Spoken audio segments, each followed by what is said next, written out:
Hi everybody, we thought we'd do something a little bit different. I saw a video by Gary Vee. Everybody loves Gary Vee. He has this kind of like, it's not a game show, but it's a kind of a clip where he talks about what he thinks is overrated, underrated. So we thought we would do our own version here at Investment Mastery, which is overvalued, undervalued. I'm going to be asked some questions and I'm going to do my best to see whether it is overvalued or undervalued.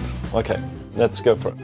ISAs, well, they're absolutely undervalued. Not enough people use ISAs. Individual savings account, of course, is something very UK-centric, is where people are able to ferret away £20,000 each per adult, right, per household.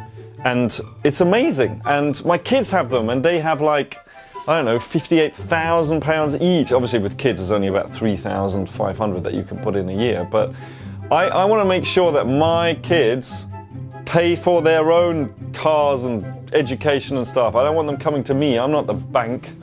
Anyway, so there you go. A job, underrated. Jobs are great because what they do is they give you constant cash flow every single month. The question is, what are you doing with that money, right? That's the thing. And by the way, I strongly agree with Robert Kiyosaki when he says, but if I teach you, you work for me for free. And I said, why for free? And my poor dad went nuts. He says, because if I pay you, you think like an employee. Your brain will change. Wow. If you learn never to work for money, you'll be a rich man. Right, that's what I think. Zoom. I think Zoom is brilliant. It's absolutely fantastic. Undervalued. I mean, what, you mean Zoom as in the stock Zoom? Yeah, tell us about the stock. I'd love to have a look at a chart to actually be able to tell you. If I could see a chart, I could tell you like that. No, I need to see a chart.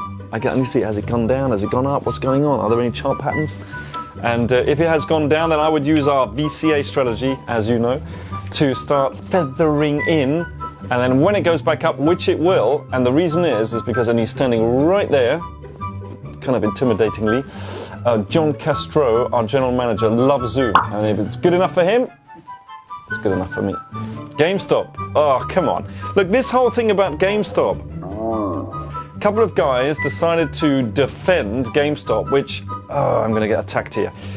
Gamestop in COVID has not been opened, okay? It's a shop for gaming and stuff like that. And so therefore, think about it, they're not making any revenues, which I feel very sorry about.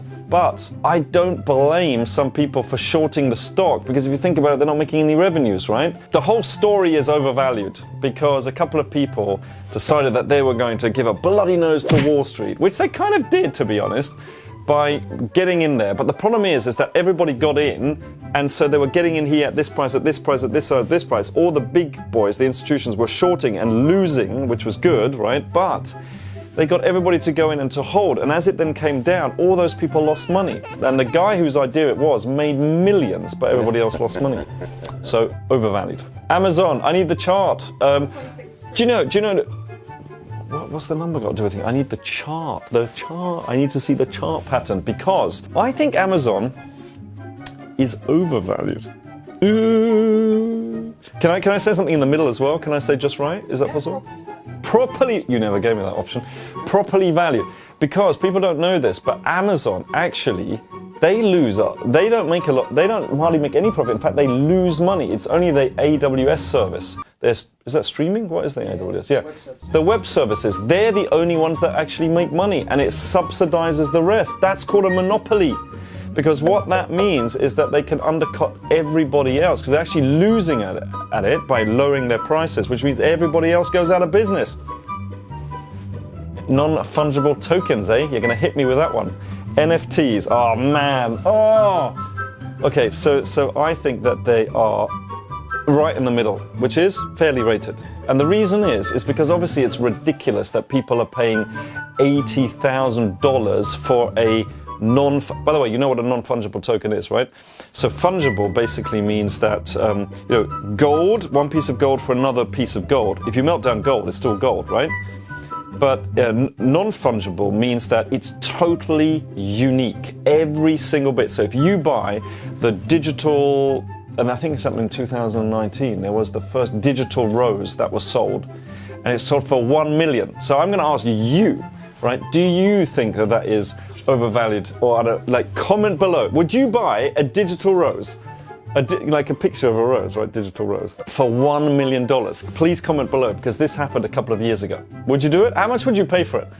Some people would say, I don't know, 1 cent, nothing, you know, etc. But I bet you anything, because, and this is why, because that's overvalued in my opinion, right? But here's why it's undervalued.